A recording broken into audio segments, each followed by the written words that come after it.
First, the headlines. The president of Mali, Ibrahim Boubacar Keïta, is starting on Sunday a two-day state visit to Algeria at the invitation of the president of the Republic, Mr. Abdelaziz Bouteflika. Remedial sessions set up for the first week of school holiday spring break to catch up on what have missed due to prolonged strike. In Yemen, Shia rebels have reportedly seized parts of the southern city of Taiz and its airport and are now pushing to seize more territory across the country.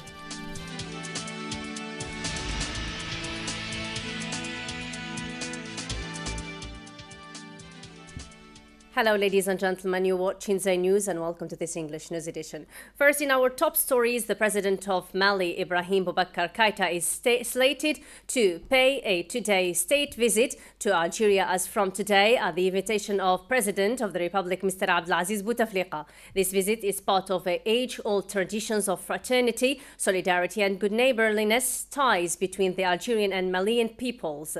It will be an opportunity for the two heads of state to hold consultations on several issues of common concern, including those relating to peace, security and cooperation in the Sahel-Saharan region, particularly the outcome of the mediation led by Algeria for the restoration of peace and stability in northern Mali. The talks between the members of the two delegations will be an opportunity to revitalize cooperation and exchanges between the two friendly countries in all fields of endeavor. Prime Minister Abdelmalek Saleh received Sunday in Algiers the visiting Arab League Secretary General Nabil Al-Arabi, said the Prime Minister's office in a communique. The encounter was devoted to the examining of issues relating to the situation in the Arab world and the ongoing efforts for the settlement of political crises and conflicts in the region. To this effect, Mr. Nabil Al-Arabi affirmed that the inter-Libyan talks held in Algiers constitute a major progress, adding that the crisis in the country can be resolved only through a political solution. For his part, Mr. Saleh reiterated Algeria's readiness to contribute to all processes or initiatives for political solutions to conflicts in order to promote stability and socio-economic development in the Arab world. The meeting was also attended by Foreign Minister Ramtan Lamamra. In the wake of the message addressed by President Abdelaziz Bouteflika to the protesters of the south of the country on the occasion of the celebration of Victory Day on March 19th, the situation seems precarious on the political scene. The opposition alliance is still fueling tensions, with the pro-government parties accusing it of stirring controversy and seeking to plunge the country into turmoil. Siham Sadou has the details. After the message addressed by President Bouteflika to Ain Salah residents in the Victory Day, the situation sounds more thorny in the political scene. Opposition body has created fragments with pro-government parties stirring controversy and plunging the country in turmoil. President Bouteflika has criticized sharply the scorched land policy applied by opposition parties to access power, the thing that has fueled fire between opposition and pro-government parties. Following the events since the nationalization of Hydrocarbons Day celebrated on the last 24th February, where the situation vowed for more escalation.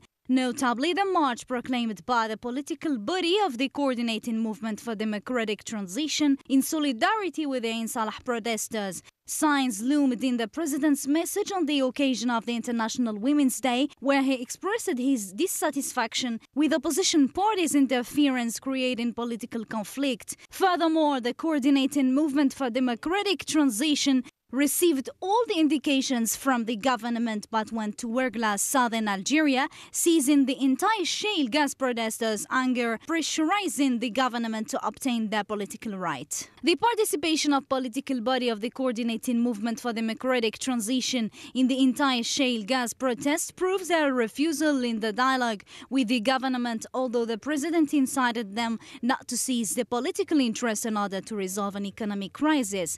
President Abdelaziz Bouteflika has addressed several messages to the young category of the society, inciting them to get far from any ideological, political or religious purpose. Some analysts believe that the president's last letter indicates his apprehensions towards a country pitching into political chaos. It's been announced that the exploration process of shale gas ended in Ain Salah region in southern Algeria this morning. The national hydrocarbons company Sonatrach left the well situated in Ahnat's base near Mnia, southern Algeria, where the American company Halliburton, specialized in the hydraulic fracking process, was about to crack the central rock producing shale gas drilling. Siam Sadu again. The exploration for shale gas process ended in Salah region, southern Algeria on Sunday. The drilling rig number TB 2014 from hydrocarbons company Sonatrach left the well situated in Ahant base near Mania, southern Algeria. Meanwhile, in Salah residents clutched the celebration of International Water Day on Saturday to build up their protests requesting for groundwater protection, considering that in Salah region contains the large reserve of underground water in the desert. Furthermore, President of the Republic Abdelaziz Bouteflika has called on the occasion of World Water Day for preservation of Algeria's potential and water resources, stressing that the relevant actions are undertaken within the framework of sustainable development. The president called the Salah protesters to maintain groundwater that exists in abundance in the far south of the benefit of future generations, a message vowing for more confidence to the demonstrators who were not convinced by the authorities. The protesters are still lurking any reaction from Halliburton company if ever they provided new drilling equipments for shale gas, waiting her to make way accessing the well in order to stop the shale gas exploration. Is the American company Halliburton, specialized in the hydraulic cracking process, going to seize the opportunity to crack the central rock producing shale gas drilling? Moving on to the national education sector, where senior high school students are attending remedial sessions in the first week of the spring holiday break throughout the national territory. But the question remains, will the teachers be able to catch up all the courses in just 1 week? The standing answer is yet to be unfolded. Mustafa Azok. March is the month where usually students take spring break. But owing to the teachers' open-ended strike, senior students in high school will have to attend remedial sessions throughout educational institutions in the country to catch up upon what they have missed. But the question remains, will the teachers be able to catch up all the courses in just 1 week? Est-ce qu'ils vont récupérer ces 45 jours-là? How on earth will the teachers be able to catch up 45 days in just 1 week? Who is going to defend the interest of our school children? The teachers were split into two parts. Some responded to the call and others refused to help the students during the spring vacation. And with the end of the year final exams approaching, students are living a state of fear and depression.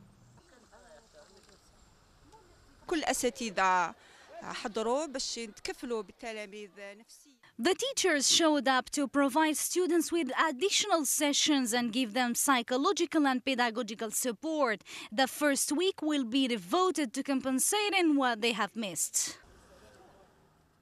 Following CNAP's decision to stop its open-ended strike that has paralyzed the education sector for almost a month now, the next big challenge for the teachers now is to finish the courses on due time. In economy news, Algeria, the initiative of President Abdelaziz Bouteflika has been engaged in talks with other oil-producing countries in an effort to reverse the nearly 9-month plunge in world oil prices that have taken a biting financial toll on major energy exporters. Mohamed Barouz, one of the details. At the initiative of President Abdelaziz Bouteflika, the Algerian government has begun a series of talks with oil-producing countries, whether they are members of OPEC or not, to find ways to reverse the nearly 9-month oil plunge in crude prices. But Algeria's approach may conflict with OPEC's own pricing strategy. President Bouteflika's drive included a meeting on March 16 of Algeria's Energy Minister Youssef Yousfi with Angolan Oil Minister José Maria Botelho de Vasconcelos and Haruna Guinçao, Nigeria's ambassador to Algiers. Both are OPEC members. On Monday, the president spoke of oil prices in Algiers with visiting Bård Brend, the foreign minister of Norway and non-OPEC oil producer. The drastic fall in oil prices has had an extremely negative impact on the economies of all exporting countries, whether OPEC or not members of the Organization of Petroleum Exporting Countries, Mr. Youssef Yousfi said after the meeting. President Abdelaziz Bouteflika has also invited other oil-producing countries to join the occasional talks. They include Azerbaijan, Colombia, Congo, Equatorial Guinea, Kazakhstan, Mexico, and Russia. Local media outlets said the point of the planned series of meeting is to consider the possibilities to consolidate cohesion between the exporting countries so as to find a joint solution to the situation of oil's price crash. Several of the countries invited to the Bouteflika meetings are hurting financially because they rely heavily on oil for government revenues. The question is whether Algiers' call for talks is at odds with OPEC. At its production-setting meeting in Vienna on November 27th, the organization, prompted by Saudi Oil Minister Ali al-Naimi, refused to cut production, even though oil prices had been plummeting since last June. Al-Naimi then argued the strategy was to allow oil prices to fall so low that OPEC's biggest competitors, including U.S. shale oil producers, wouldn't be able to afford to extract oil using methods that are more expensive than conventional production methods. Still with local news, the two basins of water sources in the high mountains of Tablat in the province of Mdia in central Algeria is a favorite destination for sick people, especially those who have kidney ailments. A lot of these people firmly think that the local water stream is blessed and has cure in it. Usama Snoussi. In the high mountains of Tablat in the central province of Mdia streams a water source which people from different regions come to, thinking that there is cure in its water. I had kidney stones. I went to the doctors for an X-ray and I found out that I had a stone in the kidney. The doctor prescribed me some medicines, but my dad advised me to drink from the source. So I did, and in less than a month, that stone was gone. Mr. Muhammad is one of the studious people to the water source. He confirms that the water of the two basins is blessed and it has cure for sick people. This water cures people, God willing. It helps decompose lime. This is a natural source. I've tried it along with other people and it healed me. Even specialists didn't deny that these waters in a way or another has a contribution in curing people and help decompose tiny kidney stones. Water in general helps to lose kidney stones. It's not that this water has special characteristics. Drinking a lot of water helps in general.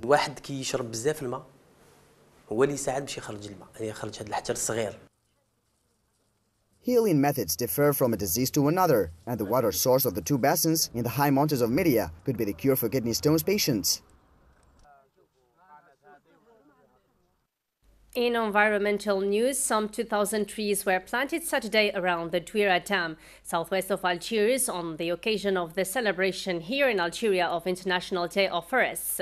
Launched by the National Radio in collaboration with the General Directorate of Forests, the tree planting operation was officially opened by Communication Minister Hamid Green, who stressed on the occasion the important media role in consolidating the eco-friendly culture, hailing this awareness-raising initiative, which spanned several regions of the country. For his part, the Sports Minister Mohamed Tahmi said around the dam of Dzair, several leisure spaces were being developed so as to become a privileged destination for the capital's residents and all visitors. It's been 2 weeks now since Dzair News aired an exclusive report that illustrated the appalling social condition and daily suffering of the hapless municipal guards in the southeastern province of Laghouat, who were deployed, or the deployed guard, so the polychlorinated oil barrels. The latter appeared to have now pushed the relevant authorities to take social benefit measures in the favor of the long-neglected municipal guards. Mustafa Assouk. It's been 2 weeks now since Dzair News aired an inclusive report that illustrated the appalling state and suffering of the municipal guards in the southern province of Laghouat, who were initially deployed to guard polychlorinated oil, which is used as dielectric and coolant fluids. The latter appear to have pushed the relevant authorities to take measures in favor of the municipal guards. I would like to thank Dzair News channel for unfolding hidden secrets regarding Borjanil industrial complex. From that day that Dzair News aired the reportage, we have noticed slight changes and movements from the authority concerned, but not efficient though. We call on the Interior Minister to intervene to solve this case. الوزير الداخلية بيتدخل في الموضوع هذا. قناة دزاير نيوز راها حاسة بينا وربي يحفظها. I would like to thank Dzair News channel. May Allah protect it when we wish it to attain more success in the future. But apparently we do not matter to the governor of Lagwat. We have been suffering for months now. The municipal guards have shown that firm determination to move forward with their open-ended strike by staging sit-ins outside the premises of Lagwat province to show to the officials that they will not back down on their rights until the authorities concerned address their pending socio-economic claims. We call on the relevant authorities to address our issues. For instance, if I need to undergo a surgery abroad, the authorities should facilitate the task for me, not to stand against me. The majority of us are sick, but when we go to the governor, he always advises us to visit the health manager. The latter always says that we should coordinate with the governor. It is like a ping-pong situation. We are torn apart. After the disaster that happened in Borjanil, the relevant authorities should swiftly act to address the municipal guards' spending issues, who have sacrificed everything to protect our country. In regional news, Tunisia's President Kais Saied has announced that a third attacker was involved in the recent deadly shooting spree in the capital's Baju Museum. The Tunisian Interior Ministry has released surveillance footage from the targeted site showing the two men with assault rifles. Karim Fazak reports. Tunisian security forces have begun a manhunt for a third attacker in the assault on the Bardo Museum that killed 21 people. Mostly foreign tourists, the president said. Kais Saied spoke with French TV network Italie from inside the Bardo Museum on Sunday, saying the attack involved 3 aggressors and the third man had escaped. Tunisia's Interior Ministry released security camera footage of Wednesday's attack, showing 2 gunmen walking through the museum, carrying assault rifles and bags. At one point, they encountered a third man with a backpack walking down a flight of stairs. They briefly acknowledged each other before walking opposite directions. The footage was accompanied by 2 stills, said to be showing the bodies of the 2 gunmen, named as Yassin Labidi, 20, and 26-year-old Hatem Khashnawi. Both men were killed after the assault. The 2 Tunisians trained in neighboring Libya and left the country last December. Rafik Chali, the country's Secretary of State, said days after the attack. On Saturday, Saied said security failures had helped facilitate the attack on the museum, the deadliest on the North African country since the 2002 suicide bombing in Dzair. There were failures which meant that the police and intelligence were not systematic enough to ensure the safety of the museum, Saied told the weekly Paris Match. Saied also said there was as many as 10,000 young Tunisian jihadists in all. Among the often desperate young unemployed, the call to jihadism has worked. 4,000 Tunisians have joined jihad in Syria, Libya and elsewhere, and some 500 have already come back here, where they pose a threat. That is not to mention the 5,000 or 6,000 others we have succeeded in preventing from leaving.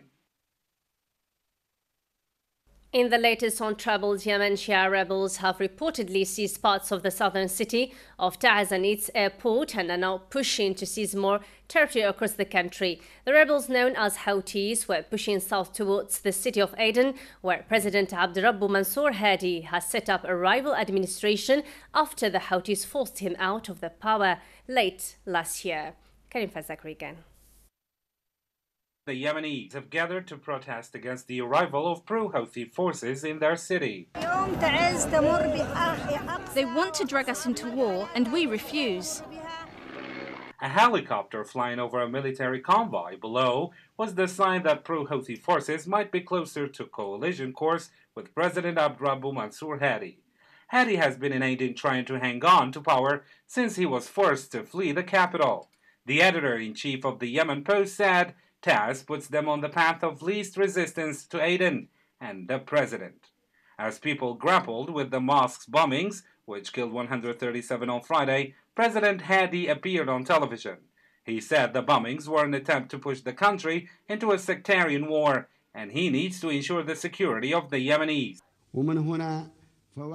My job as a president is to do that and to invite all the political powers and components, including those who carried out the coup d'etat, in order to agree on certain things that will help along the targets and goals of our people. But negotiations are in trouble because the UN envoy has left the country. Saudi Arabia has offered to hold peace talks, but the Houthi spokesman says they are only agreeing to meeting in Sana'a. With talks on hold, Houthis are in the move. The question of an escalation is inevitable. In other topical news, tensions between the United States of America and Israel are at all-time higher after Benjamin Netanyahu made incendiary comments in the run-up to the 2015 Israeli legislative elections. US President Obama reportedly did not appreciate the Israeli Prime Minister's offensive statements. Maher Mizrahi has more on the international fallout of this dispute. On March 17, 2015, Israel's Prime Minister Benjamin Netanyahu was re-elected for a fourth consecutive term, but due to remarks he made during the legislative elections, Israel finds itself more isolated than ever on the global stage. In a Facebook message, Netanyahu tried motivating right-wing voters of his Likud party by claiming that Arab Israeli citizens were voting in droves. The statement is democratically contradictory and is further proof that Israel is not a democratic state. In another rare moment of honesty, Netanyahu boasted that under his rule, a two-state solution would never materialize, placing a divisive wedge between Israeli-US relations. The outburst offered clear insight that Netanyahu is not interested in the peace process. Washington did not appreciate Bibi's comments, and the Obama administration said that it would re-evaluate their position vis-à-vis Israel. In the face of international backlash, Netanyahu desperately tried to backtrack on his comments, but the damage seems to have been done. And White House spokesman John Earnest confirmed those sentiments yesterday morning. Good afternoon, everybody. Steps that the United States has taken at the United Nations have been predicated on this idea that the two-state solution is the best outcome. Now, our ally in these talks has said that they are no longer committed to that solution. That means that we need to reevaluate our position in this matter, and that is what we will do moving forward. It is to be seen how exactly the United States will react, but some experts predict that the Obama administration will revoke their support for Israel at the United Nations Security Council. Let's get back to the national scene now, and in sports news, disturbing scenes emerged from the Omar Hamadi Stadium in Algiers last night as ES Sétif and MC Algiers fans clashed in the North Stand. The Mobilis League One Championship was suspended for a number of weeks last year after the killing of GS Kabylie striker Albert Ebossé, but a culture of violence unfortunately still remains in the country's stadiums. Maher Mizrahi again. MC of Algiers have continued their impressive run during the second phase of league play, beating African champions ES Sétif 1-0 at the Omar Hamadi Stadium in the district of Bologhine last night. MC of Algiers striker Sid Ahmed Awaj opened the scoring in the 49th minute, lobbing past Sétif goalkeeper Sofiane Khdeiria to give MC of Algiers a precious victory. The Doyen have now won 5 consecutive matches at home and are slowly but surely climbing their way out of the relegation zone. An unfortunate episode of violence spoiled their victory, however, as Sétif and Algiers fans clashed in the north stand of the stadium, stopping play for 10 minutes. Some fans discharged illegal pyrotechnic mechanisms and others threw concrete slabs similar to a slate that killed GS Kabylie striker Albert Ebossé in August. Violence is not, however, exclusive to the stands. On Friday, ASO Schliff hosted USM El Harrach. 3 players were sent off in a fixture as a brawl broke out following a controversial penalty call. The Algerian Football Federation promised to combat hooliganism last August, but it seems that the same old problems seem to reoccur every week. Regrettably, it seems only a matter of time before an unfortunate incident takes place once more. The end of our English News edition, brought to you live from Dzair News channel. Thank you so much for tuning our way. Bye-bye.